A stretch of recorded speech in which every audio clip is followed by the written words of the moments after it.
Welcome to study 24 Udaipur.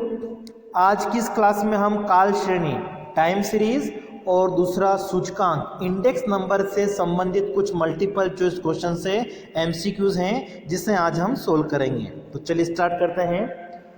सबसे पहला प्रश्न देखिए, सुदीर्घकालीन उपनति का तात्पर्य काल श्रेणी की उस दीर्घकालीन प्रवृत्ति से है जिसमें समंकों में, ठीक है, टाइम सीरीज में हम सेकुलर ट्रेंड जो ट्रेंड वैल्यू निकालते हैं उसमें क्या होता है, जो भी हमारे पास में वैल्यू होती है उनकी क्या टेंडेंसी होती है, या तो वो बढ़ सकती हैं या कम हो सकती हैं। तो यहाँ पे आपका जो करेक्ट आंसर है वो क्या हो जाएगा, ऑप्शन सी, वृद्धि या कमी हो सकती है।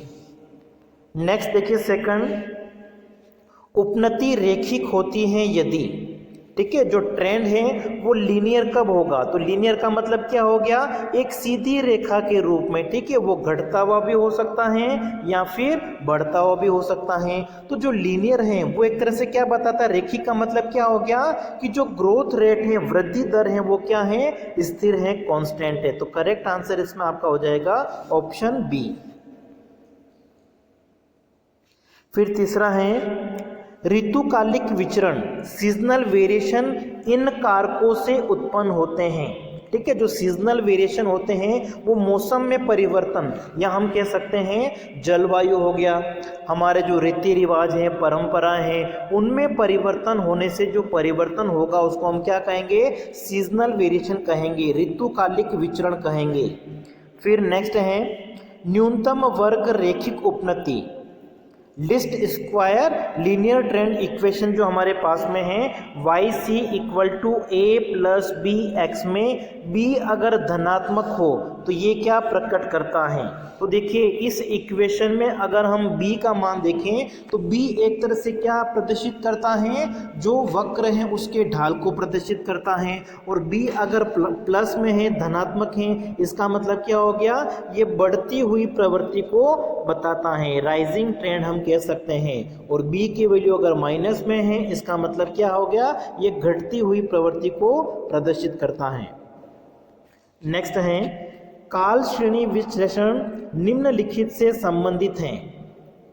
टाइम सीरीज जो एनालिसिस है उसमें हम क्या करते हैं, दीर्घकालीन विचरण, सेकुलर ट्रेंड की स्टडी करते हैं, मौसमी विचरण, सीजनल वेरिएशन की स्टडी करते हैं, और चक्रीय विचरण, साइक्लिकल वेरिएशन की भी स्टडी करेंगे। तो यहाँ पे आपका जो करेक्ट आंसर है वो हो जाएगा ऑप्शन डी, उपरोक्त सभी। नेक्स्ट है, किसी वस्तु की कीमत 2005 में 150 रुपये थी, 2007 में 300 हो गई। 2005 के आधार वर्ष की तुलना में 2000 में मूल्य वृद्धि 100% हुई, अतः 2007 को आधार मानकर 2005 में कमी का प्रतिशत मान क्या होना चाहिए।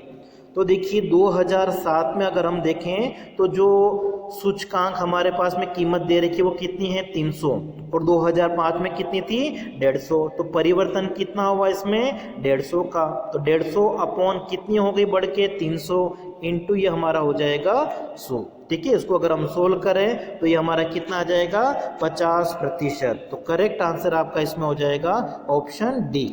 2005 में कमी का जो प्रतिशत है, जब हम आधार वर्ष किसको माने, 2007 को, तो ये कितना है, 50% कम को दर्शाता है। नेक्स्ट है, यदि कीमतों में 10% की वृद्धि होने पर मजदूरी में अगर 20% की वृद्धि हो, ठीक है, मजदूरी 20% बढ़ रही हैं और कीमतें कितनी हो रही हैं, बढ़ रही हैं 10%, इसका मतलब क्या हो गया, वास्तविक मजदूरी जो है वो क्या हुई है, 10% से कम बढ़ी हैं। तो ये आंसर आपका हो जाएगा ऑप्शन सी। अगला देखिए, फिशर का सूचकांक संतुष्ट करता है, फिशर का जो इंडेक्स नंबर है वो क्या करता है, जो टाइम रिवर्सल टेस्ट है, समय उत्क्रामिता परीक्षण को भी संतुष्ट करता है, और जो फैक्टर रिवर्सल टेस्ट है, तत्व उत्क्रामिता परीक्षण है, दोनों को संतुष्ट करता है। इसलिए करेक्ट आंसर आपका यहाँ पे क्या हो जाएगा, ऑप्शन सी, टाइम रिवर्सल और फैक्टर रिवर्सल टेस्ट दोनों को वो सेटिस्फाई करता है। अगला है, तत्व उत्क्रामिता परीक्षण पूरा होता है, फैक्टर रिवर्सल टेस्ट जो होता है वो कब सेटिस्फाई होता है? तो फैक्टर रिवर्सल टेस्ट में हम क्या करते हैं, प्राइस की जगह क्वांटिटी और क्वांटिटी की जगह हम प्राइस ले लेते हैं। टाइम में हम किसी तरीके का कोई चेंज नहीं करते हैं, और इन दोनों को अगर हम मल्टीप्लाई करें तो ये हमारे पास में आना चाहिए P1 Q1 upon sigma P0 Q0 इसके बराबर आना चाहिए। तो यहाँ पर अगर हम देखें तो जो हमारा करेक्ट आंसर है वो क्या होना चाहिए? Option D. फिर नेक्स्ट है, फिशर के आदर्श सूचकांक सूत्र द्वारा Q01 किसके बराबर होता है? ठीक है, फिशर का जो आदर्श सूचकांक है उसके आधार पर अगर हम देखें तो जो सूचकांक होता है उसके लिए हम क्या करते हैं, गुणोत्तर माध्य का प्रयोग करते हैं, अंडर रूट का प्रयोग करते हैं। और इसमें अगर हम देखें तो हमारा जो करेक्ट आंसर है वो क्या हो जाएगा? ऑप्शन बी हो जाएगा। देखो यहाँ पे Q01 पूछा हुआ है, अगर P01 पूछते तो हमारा आंसर हो जाता ऑप्शन ए, लेकिन मात्रा सूचकांक के बारे में पूछा हुआ है तो फिशर का जो आइडियल टैक्स है उसमें अगर हम देखें तो Q01 जो है वो किसके इक्वल होगा? Option B, sigma P0 Q1 upon sigma P0 Q0 multiply by sigma P1 Q1 upon sigma P1 Q0।